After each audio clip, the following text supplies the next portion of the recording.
I was rinsing out my morning coffee mug when I saw the thick envelope sticking out of my mailbox, its glossy corner catching the sunlight like it wanted to be noticed. I padded barefoot across my apartment floor, silk blouse half-buttoned for work, and pulled it free. The paper was expensive, ivory with gold trim, heavy in my hand. My stomach tightened even before I slid a finger under the seal. Inside was a wedding invitation. My cousin's wedding, apparently. The part that made my chest go cold wasn't the cursive lettering or the overdone design. It was the line, printed neatly in black ink at the bottom. Kindly RSVP to my full address. I blinked, then read it again. My address. My apartment. As if my life, my sanctuary, had just been volunteered as the family's logistics hub. Seconds later, my phone buzzed. A text from a number I didn't recognize. Hi. I'm so excited for the wedding. Just dropping our RSVP. Heard you're the contact person. Contact person? My fingers trembled as I set the phone down. One card became 10, then 20, each new text a reminder that someone had sent 150 of these out into the world, tethered directly to me. No one had asked. Not a single call. Not a single question if I was okay with it. I pressed my palm against the cool counter, swallowing the knot in my throat. Of course, they hadn't asked. Why would they? I wasn't always this steady. There was a time when the smallest tug from my family could unravel me. I was 22 the night everything cracked open. My parents had gathered everyone in the living room, my aunts, uncles, cousins, all perched on couches that smelled faintly of mothballs and curry powder. The air buzzed with judgment even before the conversation began. I had just told them I'd accepted a job offer in Chicago. Not a safe desk job at my father's accounting firm, not the teaching position my mother insisted was respectable for a girl.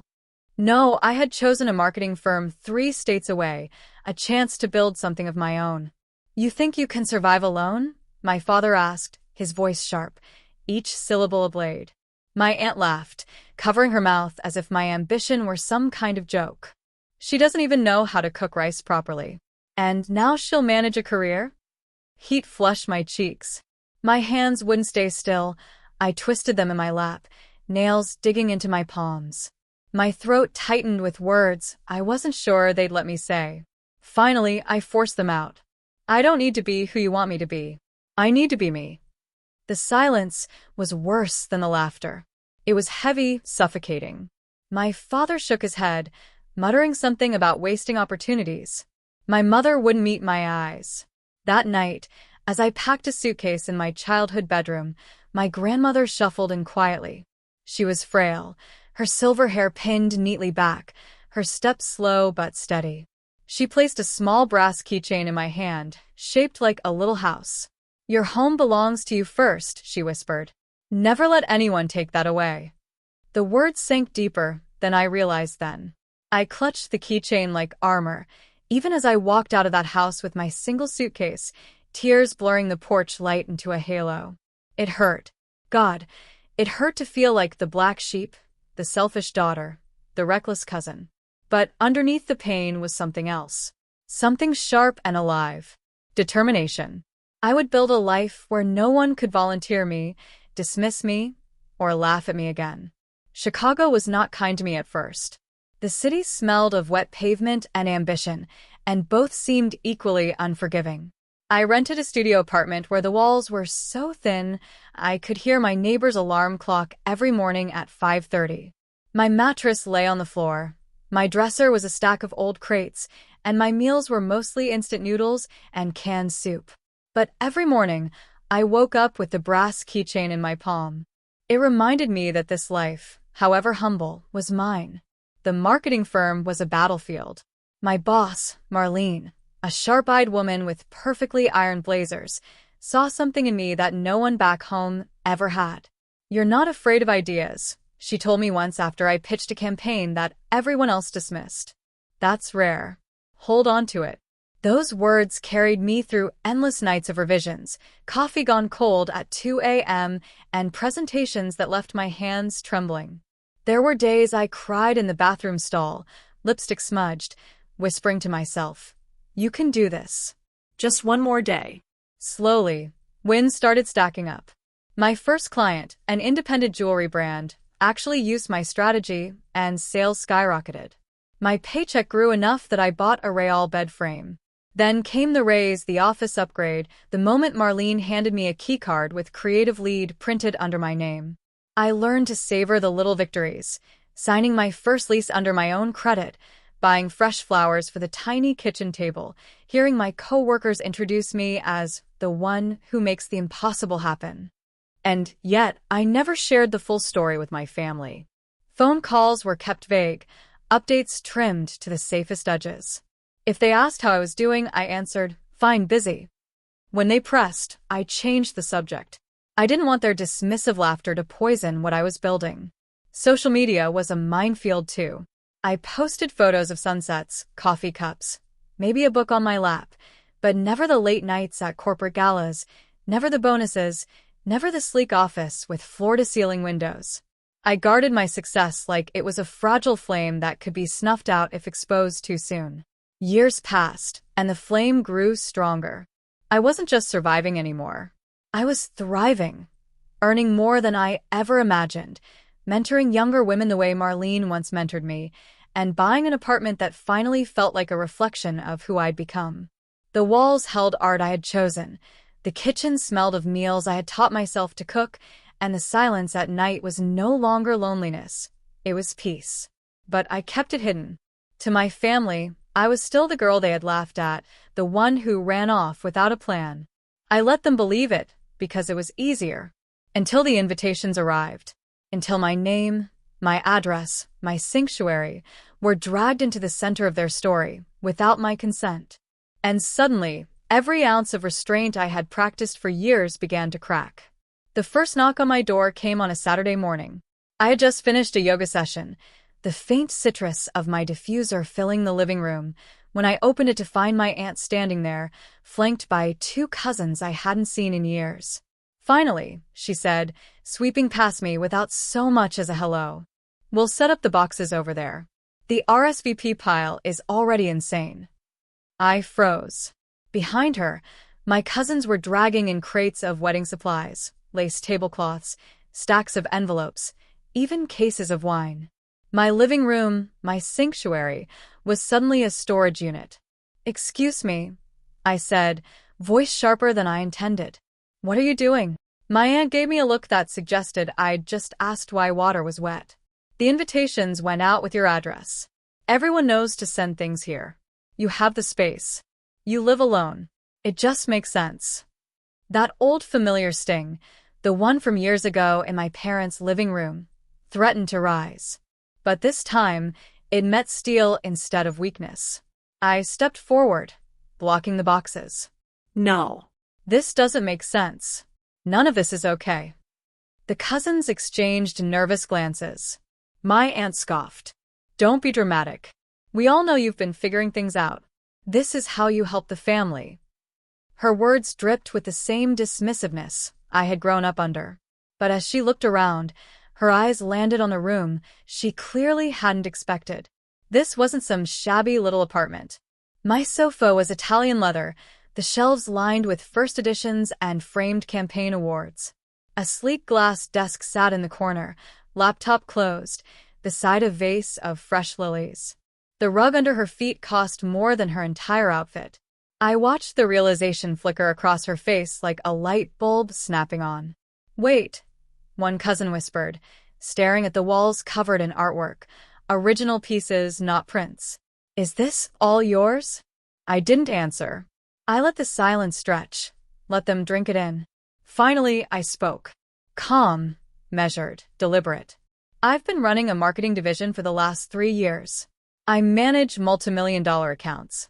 This," I gestured around us, "is my home, not a family storage locker." Their mouths hung open.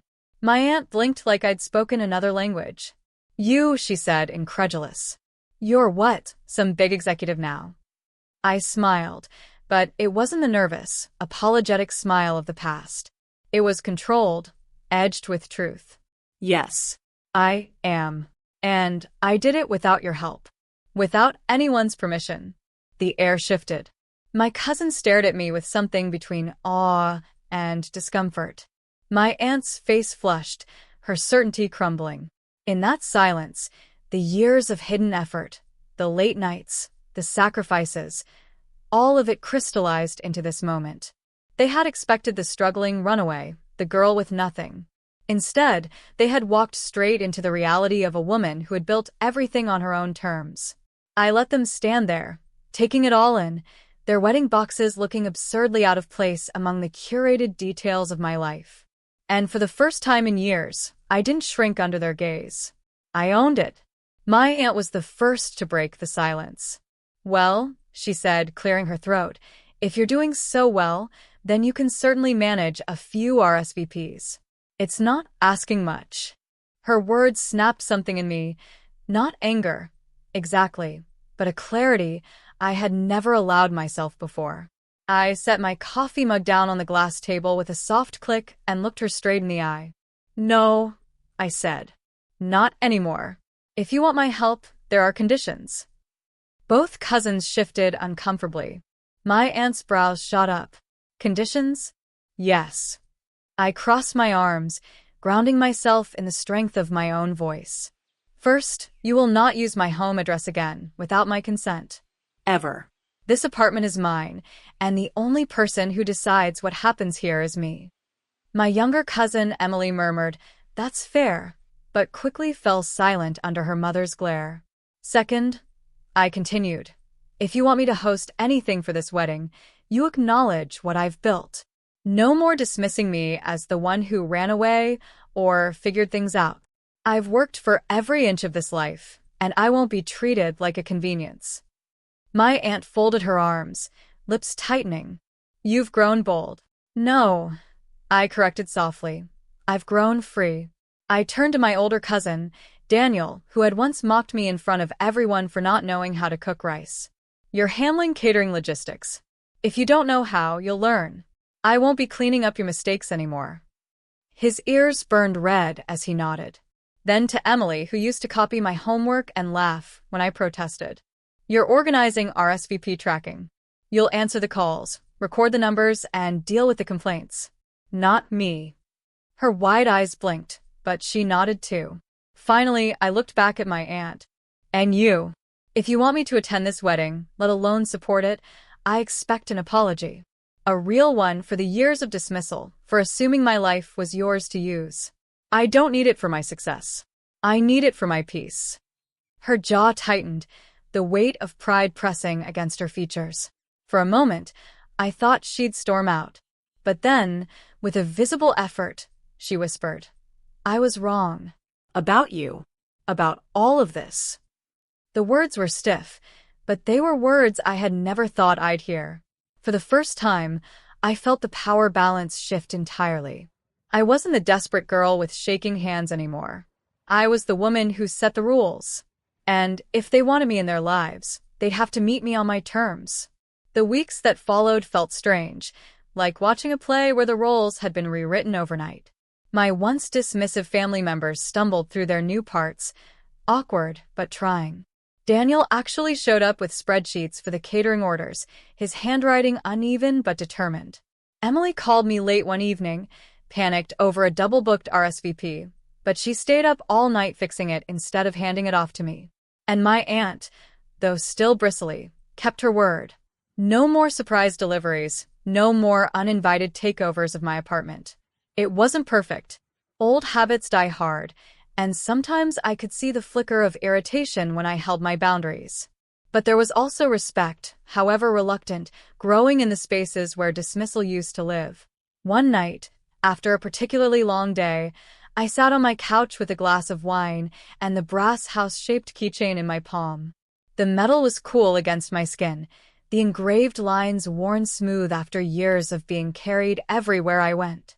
"Your home belongs to you first." My grandmother's words echoed in the quiet. She hadn't lived to see this version of me, the woman who built her own walls and filled them with life. But I felt her with me anyway, like she had been guiding me toward this moment all along. Looking back, I realized the wedding invitations had been more than an inconvenience. They were a test, one final attempt to claim ownership over my space, my life. And for once, I hadn't just resisted. I had rewritten the script. When the wedding day finally arrived, I walked into the hall not as the afterthought or the family's fallback, but as myself. Whole. Independent. Unapologetically strong. My presence wasn't about obligation anymore. It was a choice. My choice. I smiled, raising my chin as I slipped the keychain back into my clutch. For years, my family had written me out of the story, or written me in as the struggling girl with no direction. But this time, the narrative was mine. This address, I whispered to myself, steady and sure, belongs to me and me alone.